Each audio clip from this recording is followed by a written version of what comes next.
Christopher Nolan is no stranger to time-bending, mind-boggling stories, and Interstellar is what many consider his most impressive film. Set in the not-so-distant future, Interstellar is about the sacrifices humanity makes to survive. The Earth is failing and there isn't much time to save it. Climate change, soil degradation, and depletion of natural resources have caused worldwide famine. The blight is a global agricultural disease which has destroyed almost all of the planet's food resources. There's a very dangerous lack of oxygen, and the current youth are the last generation that will survive. Society has chosen to adopt an agrarian culture rather than focus on advancing technology. But now, space exploration is the only hope mankind has. After following the coordinates given by a gravitational anomaly in Cooper's daughter's room, Cooper comes across a NASA facility and meets Professor Brand.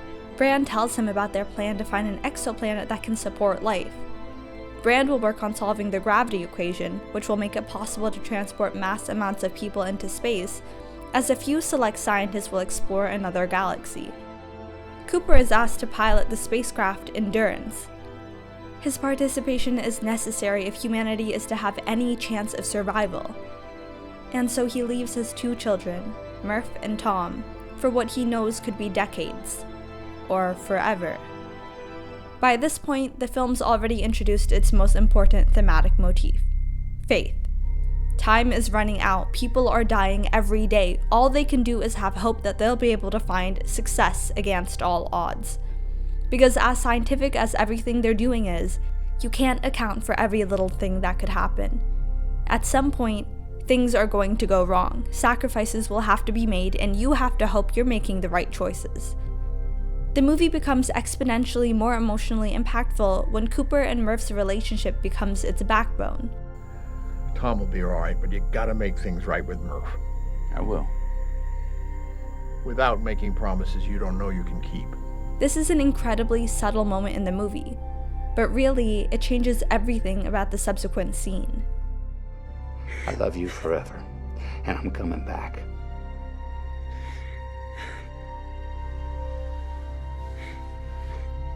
I'm coming back.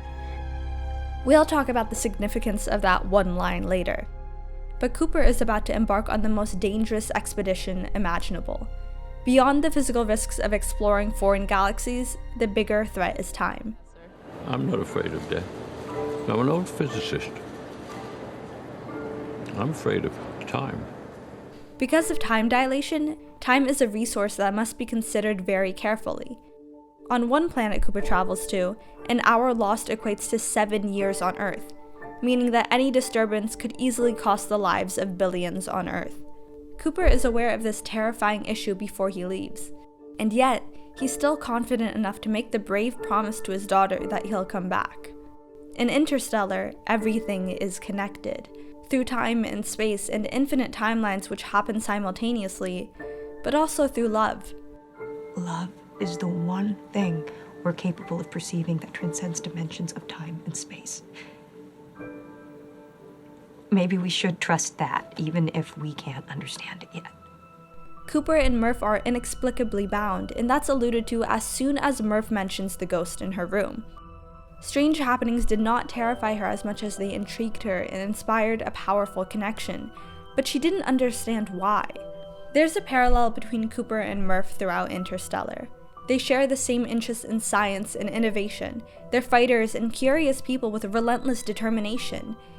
Even the pivotal fight between Cooper and Mann is interwoven with Murph's fiery argument with her brother. They're reflections of one another, giving a physical representation of the connection between the father and daughter, which quite literally saves mankind. After you kids came along, your mom, she said something to me I never quite understood. She said, now, we're just here to be memories for our kids.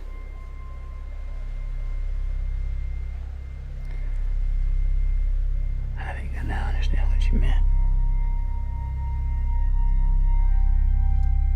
Once you're a parent, you're the ghost of your children's future. What Cooper says is just a passing comment he says to console his daughter, but it's also very clever foreshadowing that you'd only catch during a rewatch of the movie. You're the ghost of your children's future. And that's exactly what he was. the ghost of Murph's present and future.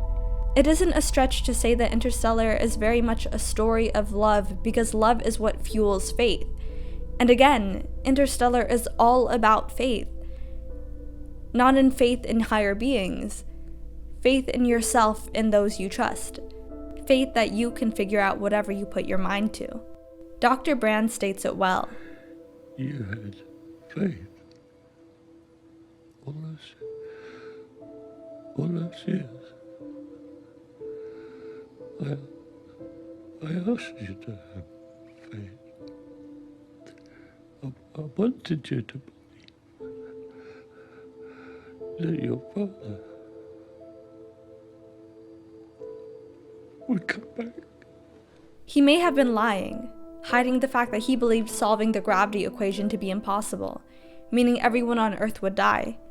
But he demonstrates the power of faith and love. Brand knows that without hope, there is no will to live. If Murph knew that all of Earth's people, including her, would die, her mental state would likely spiral. Hope at least gives you the power to keep going. And faith in her father is what kept Murph fighting to live for all those years. Despite having no proof that he survived against all odds in different galaxies and dimensions for around 80 years. But I knew you'd come back. How?